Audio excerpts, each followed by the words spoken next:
Welcome, property investors. This is the Building in Perth podcast with your two hosts, Chris Holland and Tony Hyde.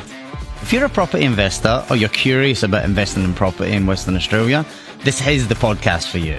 The reason for that is we're not going to hold back. We're not going to sugarcoat things. We're certainly not going to bullshit you, and we're going to exploit everything that you need to know. Every month, we're going to have special guests on, industry professionals, and then we're going to release an episode every single Monday. So you're not going to miss anything. So please stay tuned, like and subscribe so you never miss anything, and enjoy.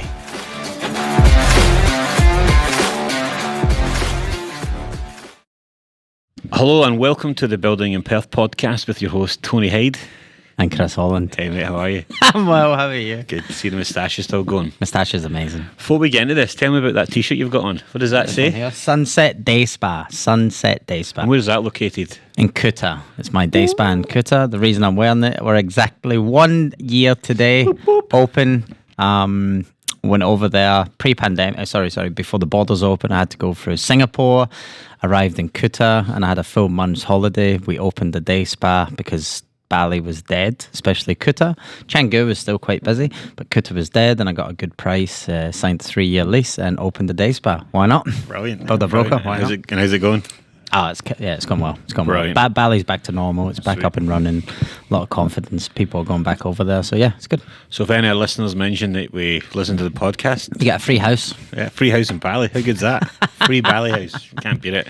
Hey, look, we get loads of questions about this topic, and I think it's brilliant that we cover it today. It's talk about building inspectors. Are they worth the money? Are they valuable? We're going to take it all apart and let you know what we actually think and believe. So, Chris, what is a building inspector?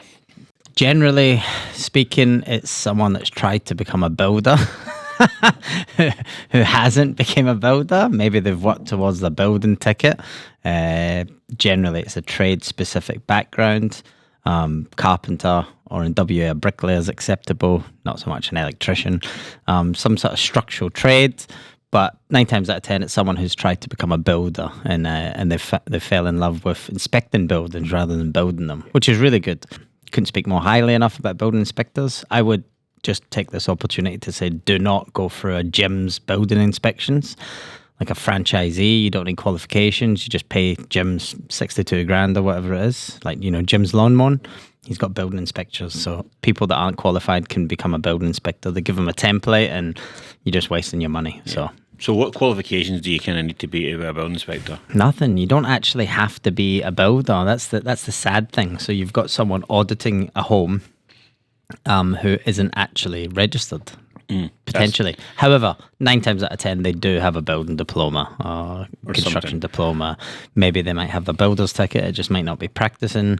But yeah, technically speaking, you can be a building inspector without a qualification. I know from us, the ones that we use and stuff like that, and you can give them a shout in a minute, is most of them have their building ticket. Correct. So they are builders or have done through the process, so they understand what it takes to build a house. So we'll cover that in a little bit more detail. But yeah, definitely need to do your due diligence, right? So how do you choose the right building inspector?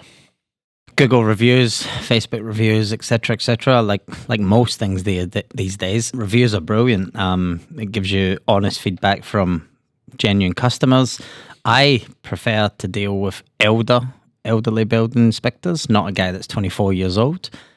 If he's 24, how many houses has he built? How many houses has he inspected? So I'm going to give a shout out to Brian from Updown Building Inspections. He's my favourite in Perth. He's based north of the river, but he travels south for our clients. Brian's unbelievable. Brian's north of 50. He's only worked in the building industry, so it's all he knows. I think that's really important when choosing a building inspector, not someone who's a police officer who's got a knack for construction and then wants to be a building inspector. So I think you've got to do your due diligence and find out what that person's history is, work history, and that's my best bit of advice. I see a more senior building inspector has more benefits. It does come with a few negatives. They might not be able to get into the small places inside the roof and stuff like that. However, when communication is done, these guys will attend site at the right time, so it won't be an issue. Yeah, there's plenty out there. So again, like you say, Chris says, really do take your time to find the right ones. And if you're not sure, give us a shout. on the socials, and we'll send you the guys that we use and work with closely. I recommend Brian. However, I go in as a carpenter and fix other builders' mistakes. And so I've got a long list of building inspectors that have contacted me, or clients have contacted me. So Brian's just the one that I use specifically, but I probably have 5 or 6 other building inspectors that I'm happy to refer. Again, it depends what type of build you're doing, location, things like that, because they're pretty busy, so they don't want to travel to the north or the south. So definitely give us a shout. We can help you with that sort of thing. For sure. But yeah, so like, what's the cost? Like, so people say like, oh, you're just spending $500,000 on a house, right? Then you're going to go back, you're going to go and pay for a building inspector, and like, that's more cost. But the value of huge, man, absolutely huge. This is one of the biggest things where I would say you get what you pay for. So don't go with the cheapest guy that giving you a quote of $200 an inspection. I'd say ballpark figure, middle of the range is $500 per inspection. That's about accurate. You will get guys that will go down to $250, $300, and you also get guys that charge up to $750. So it's like anything in life, you get what you pay for. But I think $500 per inspection is probably on the money from what you should expect to. That's about the price you want to be looking at, and then you look at the reviews. So let's take it as further, right? So you've picked the guy you want. He's charging you $500 inspection. Tell me about what do you mean by inspection, like per inspection? Why would you have more than one? Yeah, so it's a good question. So basically, during the construction, you've got stage claims, right? So your slab goes down, that's stage claim number 1. Then plate height means when your bricks or your timber walls have been built, that's number 2. Your next stage claim is roof cover. So when the roof is now being built and constructed, plus they've actually put the tin sheeting or the tiled roof tiles on top, that's stage claim number 3. Next from that's lockup. So that's when the windows have been installed and your front back door and stuff like that. So the house is now secure. And at this point, this is when your cabinetry and your tiles and stuff gets delivered. After lockup, there's a thing called PCI. So, and this is for a single story house, sorry. Double stories, there's more stages, okay? But for a single story house, then you've got lockup. PCI, practical completion inspection. So that's when you walk through with the building supervisor or a builder, if you're going for a small builder, and you basically pick anything that you see not right, which is not uncommon. It's a building site. People scratch and dent things and miss things. Things happen. There's a big building boom at the moment. People cut corners. So that's your opportunity to go through and pick what's wrong. So they're the 5 stage claims on a single story build. Now you can modify them. Some banks only have 3, like Keystart only have 3 stage claims. And if it's a double story, there's multiple other stage claims that get added, but we'll keep it simple for now. So what would be your advice if you got a building inspector? $500 a pop? Would you go all 5, or what would be your best bang for buck? If you're on a bit of a budget, your best. Obviously, get all 5 done if you can afford it. If you can afford it, 100%. Best bang for a buck. Yeah, like I think anyone building a house should have a building inspector. It keeps the builder honest. It keeps the trades honest. It keeps accountability between the client and the builder that the right thing is getting done. And also, like I said, people do make mistakes. Tradies might have cut corners. They might have forgot to do something. They might have missed something off the plans. Like building a house there's a lot involved in it. So occasionally you will miss certain things. So if you can afford it, go for all 5 stages. Absolutely. $2,500 when you're spending $400,000 on a house. What's that? Nothing, right? But peace of mind knowing that it's been built correctly to code, to the engineering details, and you're not going to have any hidden surprises when you sell the house later, which we'll get to later. So my recommendation is 3. So slab, pretty important. That's the foundation of the house. It's got to be solid. It's got to have the correct real bar in it. So normally this would be a 2-part process. Before the concrete gets poured, the building inspector comes out and checks all the real bar and stuff like that's been done correctly, especially around corners. There's got to be additional real bar. And again, the building inspector cross-checks this with the engineering plans. He'll also check measurements and dimensions to make sure that the house is the right size. Then he'll come back out after the concrete is finished and he'll have another check and measure up and stuff like that. So that's number 1. The second one's plate height. I wouldn't bother with it. And the reason for that, the 3rd stage claim is roof cover. So I recommend this one because at roof cover, that's when the walls are built, the roof's built, the roof sheeting or the roof tiles are on. So that's called roof cover, but there's no ceilings. So he can still do a plate height inspection at that point. Okay, so you're paying basically for a plate height inspection. You're paying someone to check the brickwork or the timber framing, whatever the build method is. He can do that while he does roof cover. Okay, so 100%. I wouldn't waste my money on a plate height building inspection, which a lot of people do. I see on Shonkies, and basically it's just pictures of there's a bit of missing brick here and there, and there's not a lot. So a good building inspector will do a plate height cover sort of claim or inspection at the same time as they do a roof cover. I mean, bricks, mate, look at them. You can tell if they're straight or not, right? You can Pretty have a look much. and go, that's not straight. Yeah, it's more dimensions, weep holes, making sure the tie downs are in, starter bars, stuff like this. It's not overly complicated, mate. A couple of things that I've noticed when we went and had a bit of a look where we check our clients' builds, especially the brickwork, is check for your little nib walls and walls that come out for your wardrobe and stuff, because they get missed. They get every missed, so often. 100%. And you go, wait a minute, there should be a wall here. So just that kind of thing. Look at your plan and walk through it. It'll take you 50 minutes to walk through and really work it out. It doesn't take long. And you should know the house. You should know your house, yeah. I mean, like brickies get paid per brick, so they're Russian basically. The quicker they lay those bricks, the quicker they get paid. So there normally will be some things, and things might be out of square, or the face bricks might not be the best, or the pep joints might not be even, stuff like this. But a good building inspector will pick all this up. But the one big thing that I recommend is why I say roof cover is because the roof frame, right? So over in WA, because we're so backwards and we do everything 10 years behind, we still build double brick and stick frame roofs. Stick frame roofs are going to be obsolete in the next couple of years. You've heard it here first. We're going to move to a truss system where it's all manufactured off-site, safely, securely, and the correct engineering process takes place. In WA, we've got so many tie downs and straps and braces that we need in a stick roof, it gets missed often. 9 times out of 10 in a roof carpentry team, the tradies on the floor and the apprentices are up there with the nail gun.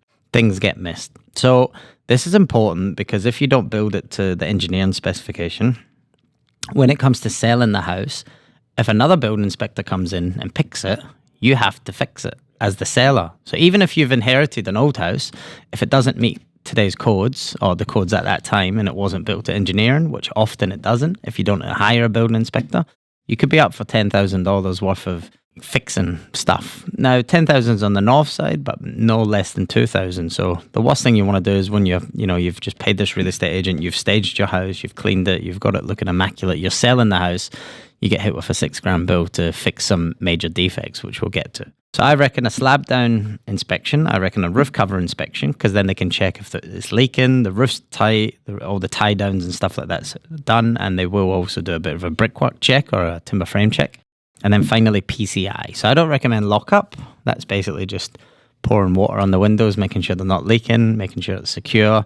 I reckon PCI, which is practical completion, which is what I said just before. You go through with the building supervisor and you pick what's wrong. Now, this is probably my favourite one for a building inspector because they will go to town. They will go to every minor detail. They'll check every doors, get the right 3 mil gap around it and stuff like that. All the hot water's working, your electrics are all done. He'll check all the power points. He'll check for your corners cracking, any snags in your carpet. They really go to town. So obviously, Tony, for our clients, we do PCIs free of charge, part of our service. However, we don't go to the extent as a building inspector. No. These guys are brilliant. So these guys are not out there to harm the builders, but you're paying a lot of money for a house. The builder's got to do a good, honest job, and these guys are just your second set of eyes. And then it's up to you to fight the builder to actually get them to change things. But you've got the building inspector on your side to help. So there's 2 things we're going to do. We're going to do a podcast just on PCI for you guys, so you know if you want to try and tackle it yourself, what we do and go through it. And you think there's not much, there's a shit ton to go through. But also, I just want to go back because some guys in the podcast might not understand a stick roof against a truss roof, right? So, my understanding, I'll try and put it in layman's terms. Truss roof means it's made off site, it comes on and you just stick it on and nail it down, sort of thing. Yeah. Stick roof means you actually have to build it all physically on site, cut the lengths, pass them up. A lot more work. A lot more labour. And that's it. So just to clarify in case anyone didn't really know. Yes. Chris is a chippy and he's pretty good at it, so he uses the words. I'm not good. I just know what I'm talking about. I'm terrible. That's why I'm sitting here. That's right, yeah. I think it's going to be obsolete, the stick roofs, but the stick roofs have a lot more issues. And we don't use them in the eastern states. It's all truss roofs. You get better designs and there's too many good reasons that it should be truss roofs. Plus the boys are building it on the floor. Safe in a factory. It gets craned out. It gets delivered on a truck and then gets craned up. You stand them up, you nail them all together, you brace it off. It's done. You're finishing a truss roof in 2 days, 3 days. Wow. Stick roofs make 5, 6, 7, 8 days, and it's dangerous. You're walking on bricks. There's no forward rest or harnesses. The other thing is this sort of double brick stick method of construction, which I disagree with. All the internal walls are load bearing; they're holding up the roof. Where the way a truss roof's designed, it's the outside walls. So basically, you could knock down all your internal walls and start again if you wanted. You can't do that. We touched on that in the last podcast. Often when clients are doing kitchen rentals or whatever, they want to knock out that feature wall and make the room bigger. It's not as easy as that because that wall is actually holding up the roof. Yep. So you have to put in steel beams and fucking all this type of stuff. So anyway, that's a different subject. But in WA, if you've got a stick roof, 100%, I think a roof cover claim is important, and PCI finally is the best. That's cool. That's where you really get your value from a good building inspector is PCI. Go. And we want to hear from any building inspectors that disagree. We'd love to know your thoughts on it. Please comment and let us know. Yeah. So the building inspector's been out. He's done all his stuff. What does he do now? He sends a report. What happens there? Yeah, so the report then gets attached to a file that goes back to the supervisor or the building company, and it flags up what they've checked. The good thing about nowadays with the building inspectors is they take pictures, so you know exactly what you got to fix. So that's what I said. It's not so much a bad thing because the supervisor then looks at it and goes, all right, cool, I've got 8 things that I need to rectify, and he literally shows you pictures of what's there. Now, good building inspectors like Brian actually give you the remedy as well. So he'll say, hey, this tie down's missed. Now that the roof's on, blah, blah, blah, I will accept the J-rod, for instance, or he'll give you the remedy on how to fix it. Cheap building inspectors just say that's wrong and just leave it. And then there's an argument between the client and the builder. Normally what happens. So it really is important to get a good building inspector. But yeah, they go through, they take pictures, they make notes, and then they'll revert back to the BCA, which is basically your Bible on how to build a house and your standards and codes and legislation. So he basically cross-checks all of that and go, this doesn't comply with this code, because of this reason, you need to rectify it by doing this. And then the tradie or the builder goes back and fixes it. So like I said, it's really good. It keeps the builder honest and it keeps the builder's tradies honest. Not all builders employ the trades direct like me. Most times they actually just subcontract it out to random people or whoever they can get their hands on. And with that, there's a lack of quality. So tradies won't come back because they've not been paid their invoice because the builder's got cash flow issues, and then it's a big shitstorm. So who's going to fix it? So the inspector goes out, takes pictures, writes notes, and gives you clear instructions on how to rectify it.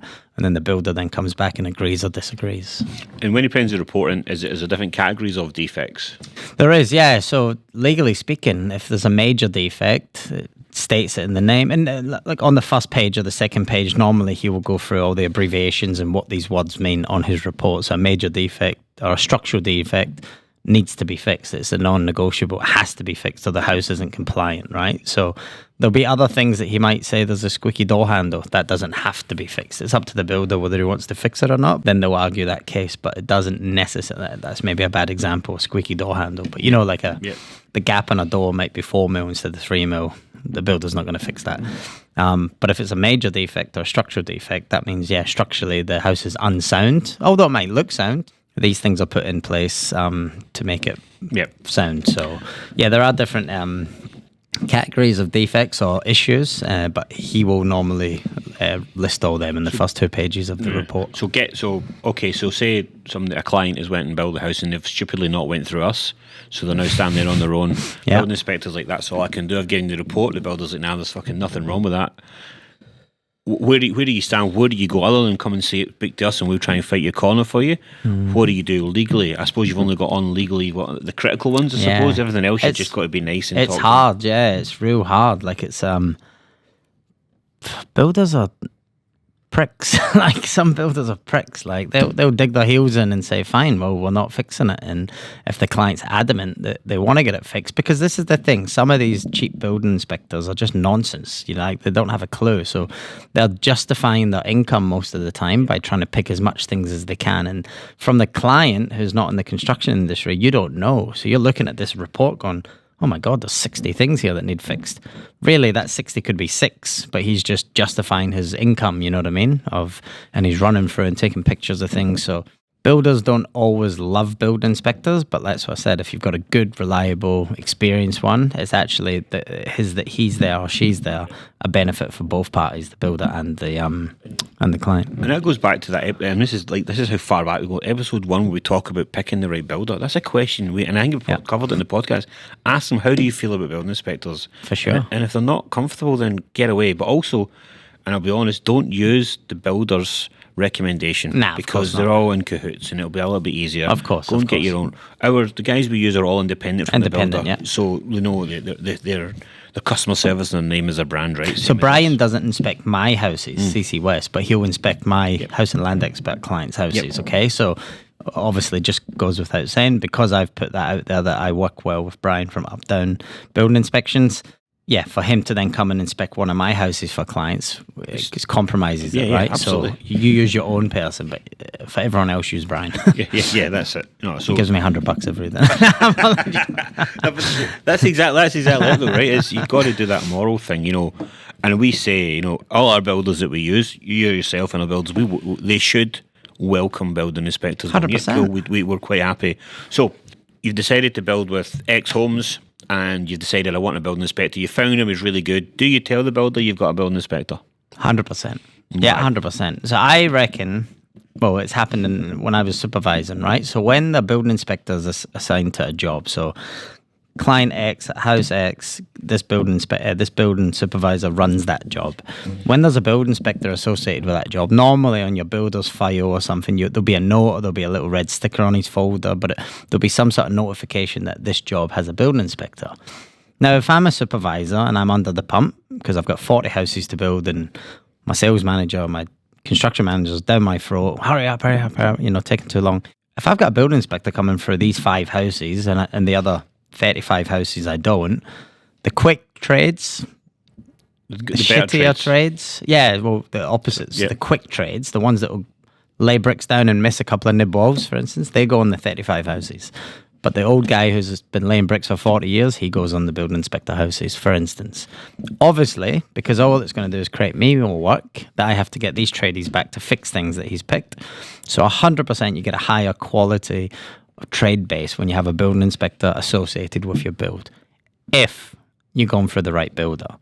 If you're building for a fucking BGC or whatever, you crap anyway, you know what I mean? They hire anyone, but it all comes back to the supervisor, the builder, and the trades. But 9 times out of 10, that's what I mean. These builders in WA, they just subcontract all the trades out. They don't actually have any internal staff, so there's no quality control. So it's up to the supervisor to put the right trades on your house if you've got a building inspector. Again, 9 times out of 10, we had a good debrief about this in episode 4 or something like that.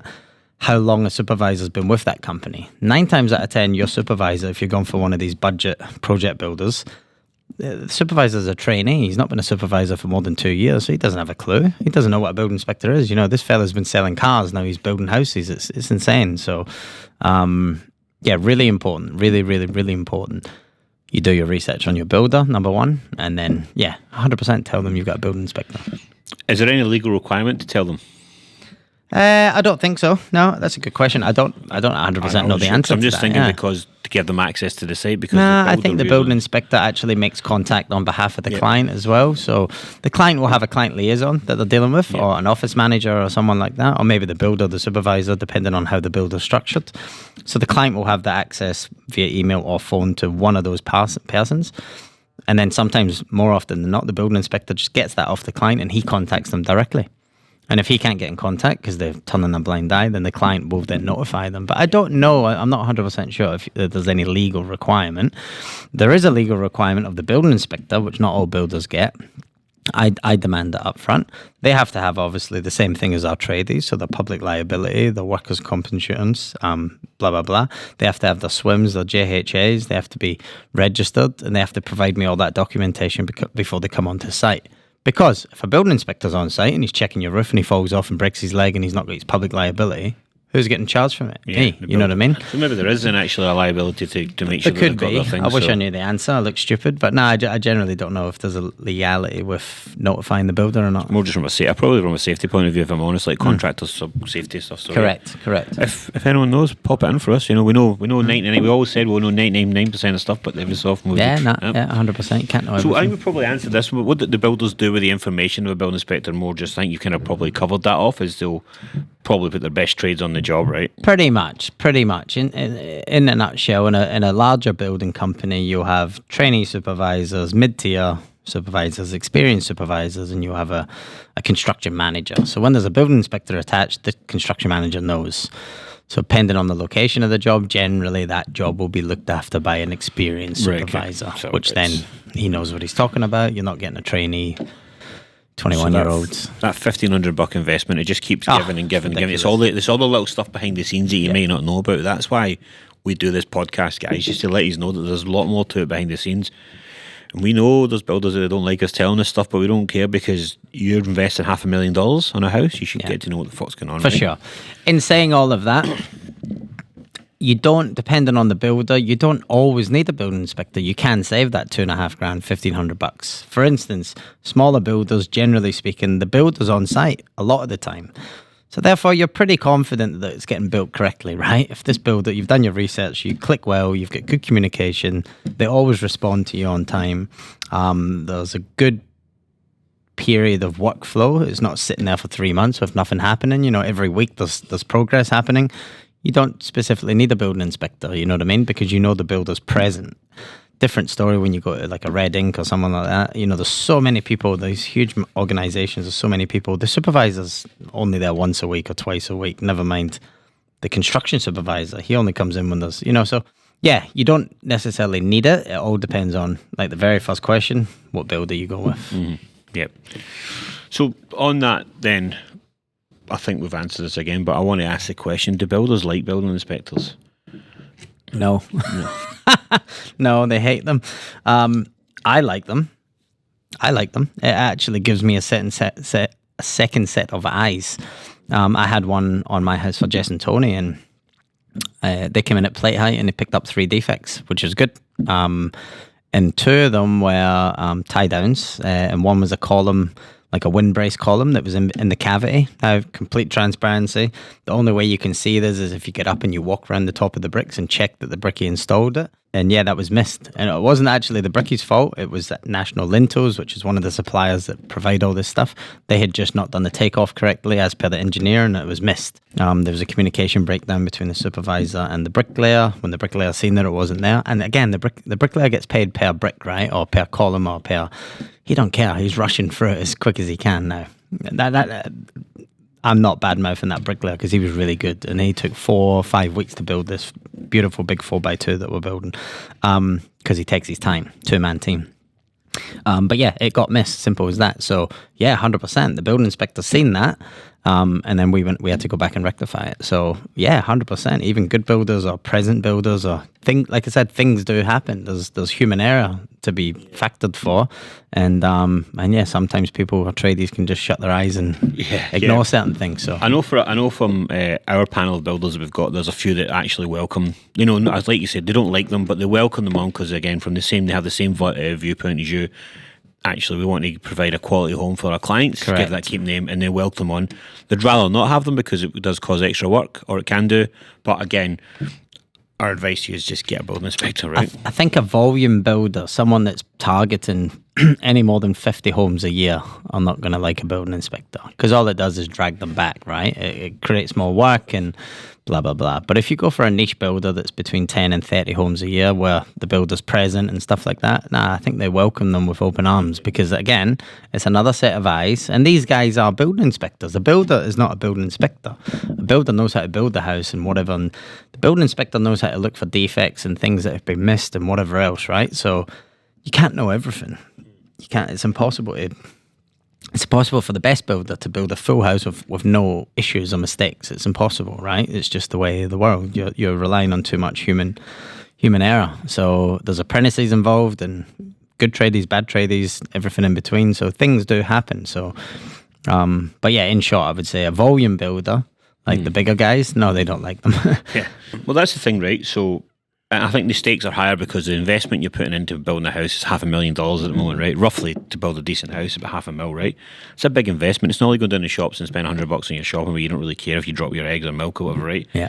And that's where this, not negativity, but there's a bit of lack of confidence in the building industry. And it's happened because of the boom and because these big builders are smashing these really crap tradies and making them work. Yeah. But again, this is what we're here for. Listen to our podcast. Come and speak to us direct. We can fix it. We can navigate you through that storm. Yep. And we're doing it every day. We're still doing Every it day. today, right? Yep. And we're helping clients, investors all over the place. Yep. How can you tell if your building inspector's rubbish? Say you've done all your due diligence, you get there and you just think, fuck, I just don't get it. Or you're having a real fight with the builder because of stuff like, what kind of things would you be going, I need to walk away from this guy? Or honestly, it's a hard question to answer not knowing the inspector, but it's like everything in life, a car salesman, your dentist or whatever. If you just don't vibe with the person, don't go with them. Simple as that. You know, it's a free service to get a quote, so give the guy a call or the chick or whatever. Give them a call, have a chat to them, ask them questions. And if you don't vibe with them, don't hire them.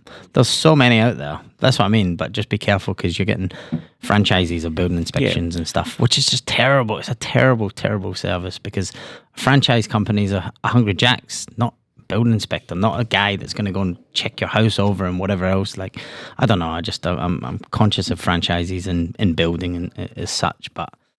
You see it all the time that people like they spend all this money on one thing and then they don't. It's like the old analogy of people buy these really expensive push bikes, right? Like $3-4 grand, and they stick them in a shed with a $5 lock. I done that. Right, and next minute it's gone, right? You're like, why? Because you had a $5 lock that you can pull nails off the back of the shed. Just like do your due diligence. 100%. Tradies with cheap tools, tradies that buy Ryobi drills, just don't kick them out your house. Don't let them in your house. If a handyman if I don't hire a handyman. Just hire a proper tradie. But if he rocks up with Ryobi tools or Azito tools, he's saving an extra $150 or $200 per drill, and he'd rather buy that same drill 3 times a year than just invest in a good Hilti or whatever else. You know what I mean? It just speaks volumes. It's just, so building inspectors are no different.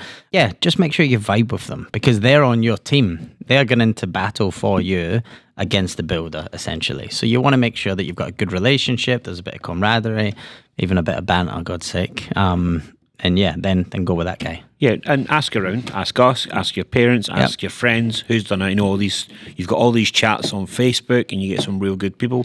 And just have a look and see what sits in there. You'll find one. There's plenty of really, really good ones out there. Ask the guy for his last 5 customers. Speak to them. Call them direct. If he's open and he's honest about his service, then you'll have no issue going, here's my clientele list, and give them a call, and then you'll hear if he's good, bad, or indifferent. I've heard of some clients, and this may be a smart way. You can talk like they'll say, okay, I want you to do 3 checks, right? But I'm only going to pay for the first one and see what your quality's like first. So do it. Give it a go. Go. And if a guy's like, no, I'm not doing that, they mean he doesn't trust his fucking work. Well, get rid of him, go somewhere else. You know, you are in control. It's your house. Yep. Inspect them. And if that he gives you, like what Chris said, they gives you 60 defects, you're like, oh, come on, it's a slab down. He can't see defects. And he's not going to help you fight or discuss with the builder. He's just there for his $500, mate. That's just right. Ditch him. Exactly right. And again, if you do that and you're not sure, our email addresses are everywhere. Send it through it and we'll give a quick look and say, with some pictures, we'll have a quick look at your report for you. Yeah. A really quick one. If you want us to actually go through it, it's going to probably cost you a wee $12,000. But no, look, building inspectors super important. We pretty much every single client asks you should I get one, and we give them the same answers what we've just discussed there. Yes, 100%, and we get a lot. And they come with their own ones as well, which is fine. We'll work with them quite closely. We're completely transparent how we do it. Yep. But that's really just what we wanted to cover off on today was building inspectors. I think it's a good one. So in short, yes, if you're going to build a house, get a building inspector. If you're building with a small builder under 50 homes a year, you probably don't need one. That's my honest opinion, okay? As long as the builder's present and active on site, you probably don't need one. However, it's not going to hurt to get one at the same time. $1,500 for peace of mind, all right? Correct. Get it done. No, that's a good one. No, well, anyway, thanks for listening again. As always, please like, share, follow, comment. all the good stuff. Get it out there.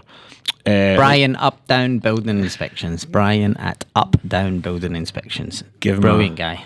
Give him a chat. Brian give him a Croxley. Let him know that Chris and Tony sent him. Yes. And he'll be like, yes. oh, Jesus Christ. Loves a Guinness. He loves a Guinness. Loves a Guinness. Prize this week is if you go to Sunset Day Spa and tell Chris, you get a free house in Bali. Free house in Bali and 10 free massages. And a mustache ride. Yeah, I like it. Do you not like it? I do like it. But we have to discuss the fact you had pink socks on yesterday. It's the best. And you now vape. Oh. What's going on? We have a You middle-aged just crisis. ruined all my credibility. Nah, all good. No, guys, thanks very much for everything. There he is. Thanks very much for listening in. Again, give us some feedback on what you want to hear. Oh, by the way, we milestone, we reached 500 downloads. Bang. How good is that, mate? 8 episodes, 500 downloads. That's not 500 listens. That's 500 people clicking downloads. So thank you very much for all your support. We love it. We've actually had 3 clients come in and meet us already since the start of the podcast, which is amazing. It's only been going 8 weeks, sorry. So we've already had 3 clients come in and ask for our services. Look, that's what it's all about. This is not for us to make money. This is for us to give information out and show you guys the pros and cons of good builders, bad builders, suppliers, everything to do with building, okay? But it's great that we have had a few clients come to us and ask for help already. Yeah. That's absolutely no problem. And I think what we might start doing as well at the end of the podcast is start getting a little bit of a market update. With the building industry sitting, like prices have levelled out. We're not seeing prices kind of drop a little bit. Not too builders much, are competing.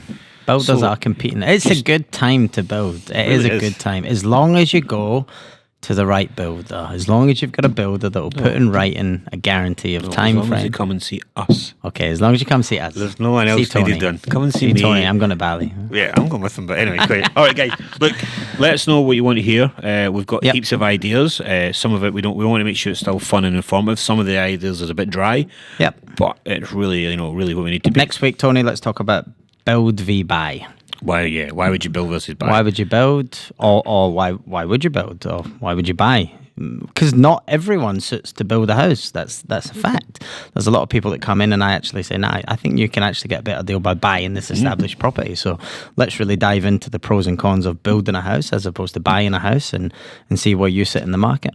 And jump on the business page or whatever it is and text us or email us or messages and say, this is what I want to know about building versus buy X, Y, Z, whatever it needs to be. And if you give us some questions, we'll answer them. Yep. Because that's what we got today. We put some questions up on the board that we've got there that we've had from clients that we want just to ask so you get the answers so that you've got the actual questions that the clients are giving us. So 100%. Thanks, guys, and we'll talk soon. Bye. Cheers. Bye.